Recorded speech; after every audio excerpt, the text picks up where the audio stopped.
زیاتر لە ملیۆنێک مرۆڤ تووشی شێرپەنجەی مەمک بوون لە جیهاندا.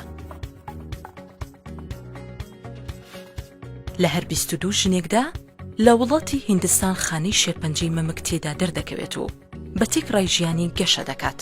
لەگەڵ ئەوەشدا هێشتا هیوا چارەسەرکردن ماوە، ئەویش بە پشکنینی پێشوەختە. چەند خولەکێک پێویستە بۆ پشکنینی ئەم نەخۆشیە.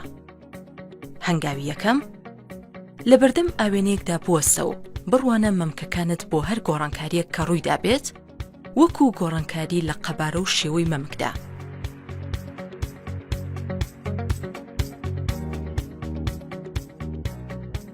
پشکنینی ئەستوری و پیستی بەشی پێشەوەی مەمک یاخود بەشی ژێرەوەی باڵەکانت، یان هەریەک لە بەرزبوونەوەی بەشێک گەرمبوون سووربوونەوە، یاخود ڕەشبوونی مەمک، دروستبوونی چاڵ یاخود چرچی یان خوران و هەڵدانی پێستی سەرگۆی مەمک، ڕاکێشانی سەرگۆی مەمک یان هەر بەشێکی تر و دروستبوونی ئازار لە بەشێکی مەمکدا. هەنگاوی دووەم ئێستاش دەستەکانت بەرز بکەرەوە و پشکنین بۆ بەشی ژێرەوەی مەمک بکە بۆ هەریەکە لەو نیشانانەی کە پێشتر باسمان کرد. پشکنینی هەر گۆڕانکاری ڕەنگ و شێوەی مەمک و دروستبوونی هەر ئازارێک لە کاتی پشکنینەکەدا. هەنگاوی سێەم پشکنین بۆ گۆی مەمکەکانت بکە بۆ هەر سووربوونەوەیەک یان هاتنە دەرەوەی هەریەک لە ئاو یان شیر یان زەرداوێکی نامۆ یاخود خوێن.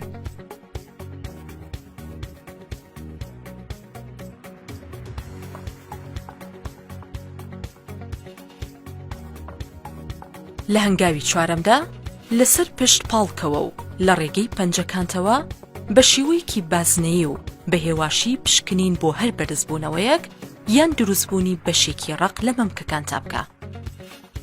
دڵنیا بە لەوەی کاتێک پشکنین دەکەیت تەواوی بەش و جێگاکانی دەپشکنیت. سەرەتاش دەتوانیت بە گووی مەمک دەست پێ بکەیت، دواتر بە شێوەیەکی بازنەیی بە دەوری مەمکدا تاوەکو دەکاتە کۆتا بەشی مەمک کە دەکەوێتە هەمیشە پشکنین بۆ ژێر بنباڵ بکە، هەریەک لەو نیشانانە و دەستی پێچەوانە بۆ هەریەک لە مەمکەکانت بەکاربێنە. هەنگاوی پێنجەم هەمان هەنگاوەکانی چوارەم دووبارە بکەرەوە، بەڵام بە پێوە بۆ هەریەک لە مەمکەکانت.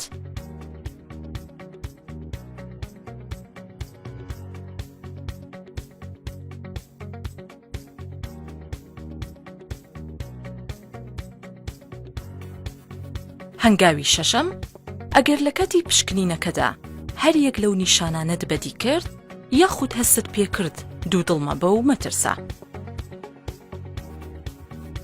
ئەو نیشانانە دیاری بکە و پەیوەندی بکە پسپۆری نەخۆشیەکانی مەمک بۆ ئەنجامدانی پشکنین.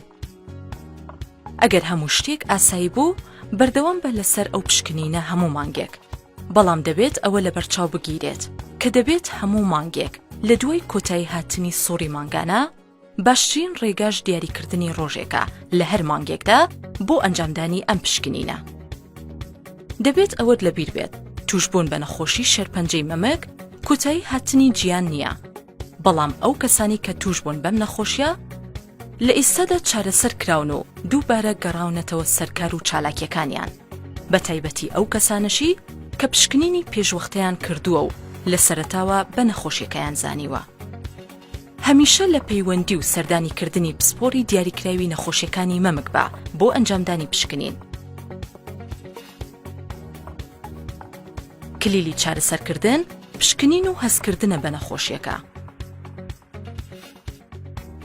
جیهانێک بەبێ نەخۆشی شێرپەنجەی مەمک لە نێو دەستەکانتایە.